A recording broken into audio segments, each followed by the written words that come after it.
Already 'మోగ్లీకి' జనాల్లో అంటే ఒక చిన్న క్యూరియాసిటీ ఉంది. అంటే ఫారెస్ట్ బ్యాక్‌డ్రాప్ మూవీస్ గాని, అంటే ఒక డిఫరెంట్ కైండ్ ఆఫ్ అప్రోచ్‌లో ఇలాంటి ఒక లవ్ స్టోరీ చూసి చాలా కాలం అయింది జనాలు. కరెక్ట్. ఎప్పుడు చూసాం కూడా నాకైతే అవునవును. గుర్తులేదు. అవును. సో, ఖచ్చితంగా ఆ ఎలిమెంటే చాలా ఫ్రెష్‌గా అనిపిస్తుంది. మీరు ఫస్ట్ 'మోగ్లీ' అనే టైటిల్ ఇవ్వంగానే మనకి ఆ 'జంగిల్ బుక్' అది ఆ మోడైతే గుర్తొచ్చింది. దాని తర్వాత ఎప్పుడైతే మీరు ఒక టీజర్ అయన్నీ రిలీజ్ చేసుకుంటూ వచ్చారో, అంటే ఒక డిఫరెంట్ అప్రోచ్‌లో ఒక కొత్త కైండ్ ఆఫ్ లవ్ స్టోరీని మళ్ళీ చూడబోతున్నాం అని అనిపించింది. ఆహా! సో, అంటే మీరు ఇది ఆఫ్టర్ కలర్ ఫోటో వస్తున్నది కదా! సో, కలర్ ఫోటో అప్పుడేంటంటే మీకు తెలీదు. అది ఎలా ఎళ్తది? ఎంతమంది రిసీవ్ చేసుకుంటారో? అది నేషనల్ అవార్డ్ దాకా ఎళ్తదా? ఎంతమంది అప్రోచ్ అదే దానికి ఎంతమంది అప్రిషియేషన్ వస్తదని. బట్ కాకపోతే ఇప్పుడేంటంటే 'సందీప్ రాజ్‌కి' ఒక బ్రాండ్ మార్క్ ఉంది. కలర్ ఫోటో అనే ఒక బ్యాగేజ్ ఉందని మన గుడ్ బ్యాగేజ్. సో, మరి 'మోగ్లీ' అనే కథ రాసుకుంటున్నప్పుడు గానీ, రాసుకునే టైంలో గానీ, ఆన్ ద ప్రాసెస్‌లో గానీ ఎప్పుడైనా అరే! మనం నెక్స్ట్ కలర్ ఫోటో తర్వాత వస్తున్నాం గదా! థియేటర్స్‌కి వస్తున్నాం ఈసారి అనే ఒక ప్రెషర్ ఏమైనా ఉందా మీకు? ఇది ఫస్ట్ ఈ కథ స్టార్ట్ చేసేటప్పుడండి ఒకటైతే ఫిక్స్ అయింది ఏంటనంటే ఇది గాని 2021లోనో, 22లోనో ఈ సినిమా స్టార్ట్ చేసుండుంటే డెఫినిట్‌గా ఆ బ్యాగేజ్ అన్నది ఉండేది. హ్మ్. 2024కి వచ్చేసేటప్పటికి ఓకే. జనాలందరూ మనల్ని మర్చిపోయారు. ఇది మైండ్‌లో పెట్టుకొని రాయడం స్టార్ట్ చేద్దాం. నిజంగా గుర్తుండి from the director of colour photo అంటే ఒక ఎక్సైట్‌మెంట్ వస్తే మనకి బోనస్.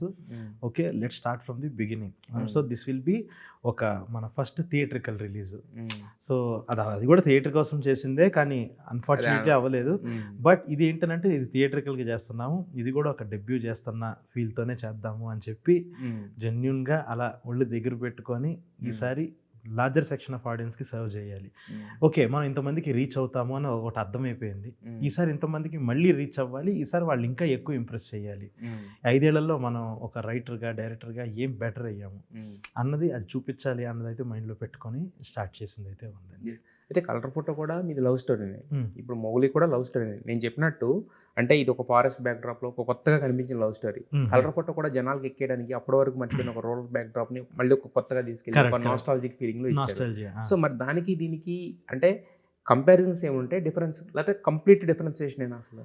క్యారెక్టరైజేషన్స్‌లో స్కేల్ ఆఫ్ ఎమోషన్స్‌లో చాలా సిమిలారిటీస్ ఉంటాయండి. హ్మ్. హ్మ్. కానీ ఆ ట్రీట్మెంట్ మాత్రం ఆ చిన్న ఫ్రెష్‌నెస్ ఒకటుంటది. వేరే రకంగా ట్రీట్ చేయడం. ఎందుకనంటే హ్మ్. ఈ కథ జరిగేది 2025లో. హ్మ్. ఇప్పుడు క్యారెక్టరైజేషన్స్ మనుషులు చాలామంది మారిపోయారు. అప్పుడులో ఉన్న ఇన్నోసెన్స్ ఇప్పుడు లేదు. హ్మ్.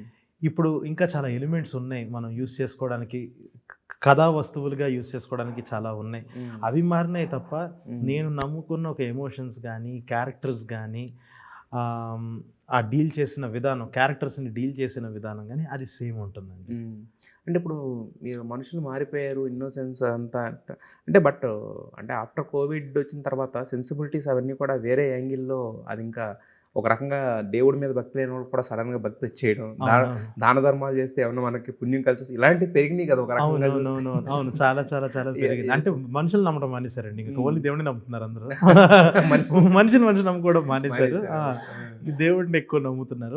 అది కూడా ఒక కైండ్ ఆఫ్ పాజిటివ్ థింగ్. ఏది దేవుడిని నమ్మటం. హ్మ్. మనుషులు నమ్ముకోవడం అనేది సాడెస్ట్ పార్ట్. హ్మ్. ప్రతి దాంట్లో ఒక ఒక క ఒక ఒక నాణ్యానికి 2 వైపులా అన్నట్టు హ్మ్. ఇప్పుడు బేసిక్‌గా అందరూ ఒక ఆధ్యాత్మిక చింతనలోకెళ్ళిపోయారు. హ్మ్. సో, అదే ఇప్పుడు సెన్సిబిలిటీస్‌ని ఇది మైండ్‌లో పెట్టుకొని అంటే ఇప్పుడు చేసాం. మీరు లాస్ట్‌లో చూస్తే మాకు ఆంజనేయ స్వామి ఇయన్నీ కూడా చూపించారు. ఇప్పుడు మోస్ట్ ఆఫ్ ద సినిమాస్ కూడా అదే టచ్ చేస్తున్నాయి. ఆ! ఇప్పుడంటే రీసెంట్‌గా తీసుకున్నయి అవునవునవును. కాకుండా అప్‌కమింగ్ ఆహా! వాటిలన్నిటిలో కూడా ఒక దేవుడనే ఒక ఎలిమెంట్ వచ్చేస్తుంది. అవునవునవును. ఆ! అయితే దేవుడనే ఎలిమెంటు పర్ఫెక్ట్‌గా కథ పరంగా అక్కడ నీడ్ ఆఫ్ ద ఖచ్చితంగా అక్కడ రావాలి అనుకునొస్తే ఒక రకంగా ఉంటుంది. కరెక్ట్. లేదంటే గనక దేవుడిని వాడేసుకోవడానికి ఇలా చేస్తున్నారని ఒకటొస్తుంది కదా! కరెక్ట్. సో, మరి మీరు దేవుడిని వాడుకోవాలనుకున్నారా? లేకపోతే దేవుడు రావాలనుకున్నారా ఖచ్చితంగా? క అంటే నా నా స్టోరీ టెల్లింగ్‌లో ఖచ్చితంగా ఫస్ట్ నుంచి అదొక పార్టే అండి. ఎందుకనంటే హ్మ్. మేము 2019లో సినిమా స్టార్ట్ చేసి కలర్ ఫోటో చేసినప్పుడు అందులో కూడా హనుమంతుడున్న, అందులో కూడా అమ్మవారిది ఆ అమ్మాయి అమ్మవారి గెటప్‌లో చేయటం గానీ, హ్మ్. వీడు సుహాస్ వచ్చేసి హనుమంతుడి గెటప్‌లో ఫైట్ చేయటం గానీ, నాకు ఆ కైండ్ ఆఫ్ ఫస్ట్ నుంచి ఆ దేవుడు ఈ పిచ్చి నాకు చాలా ఉందండి. హ్మ్. హ్మ్. న్ న్ నాకు అంటే అది ఇన్‌బిల్ట్ ఉన్నదే ఫస్ట్ నుంచి. అదేదో ఓకే.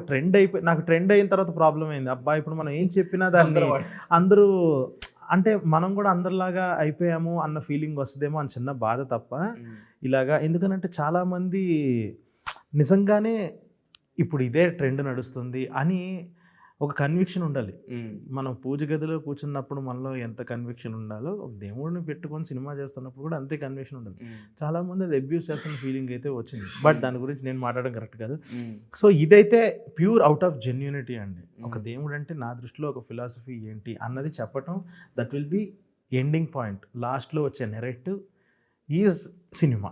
అంటే నాకు సీన్స్ లీకేజ్ అది అడగట్లేదు కానీ బట్ అంటే what is your philosophy of God అంటే అది సినిమాలో చెప్తా. ఓవరాల్ అంటే నేను అనేది ఈ సినిమా గురించి వదిలేండి, సినిమాలో మీరు ఏం నెరేటివ్ ఇచ్చారని పక్కన పెట్టండి.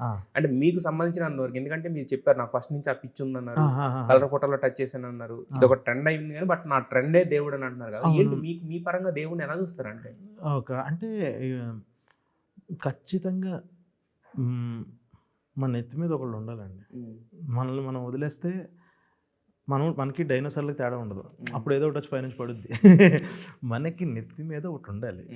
అంటే మనం, నా దృష్టిలో భక్తిలో ఒక 70% ఒక పై చాట్ వేసి భక్తి అంటే ఏంట్రా అని చెప్తే అందులో మ్యాక్సిమం ఒక 70% భయం ఉంటుంది.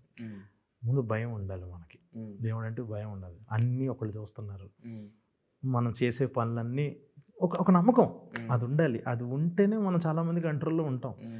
ఒక మనలో ఒక మారల్స్ ఇవన్నీ ఉన్నాయనంటే ఒకళ్ళు చూస్తున్నారు మనల్ని అని కానీ, ఒకళ్ళని నమ్ముకుంటే పని అయ్యిద్ది అని కానీ, there will be one last chance. ఇప్పుడు మనం సినిమా చేస్తున్నాం, సినిమా అంతా చేసేసి అంతా పెట్టాం, అంతా అయిపోయిన తర్వాత ఏమేద్దో అనుకునే వాళ్ళు కొంచెం చూసుకో అని అనుకుంటే ఒక ధైర్యం వస్తుంది. చూసారా, ఏదో మనం జెన్యున్గా కోరుకున్నాము, అది చూసుకో, అది చాలు.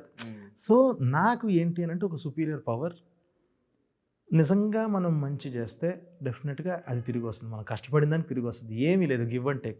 For every action there is equal and opposite reaction. Newton's third law is దేవుడు నా దృష్టిలో. నా పరంగా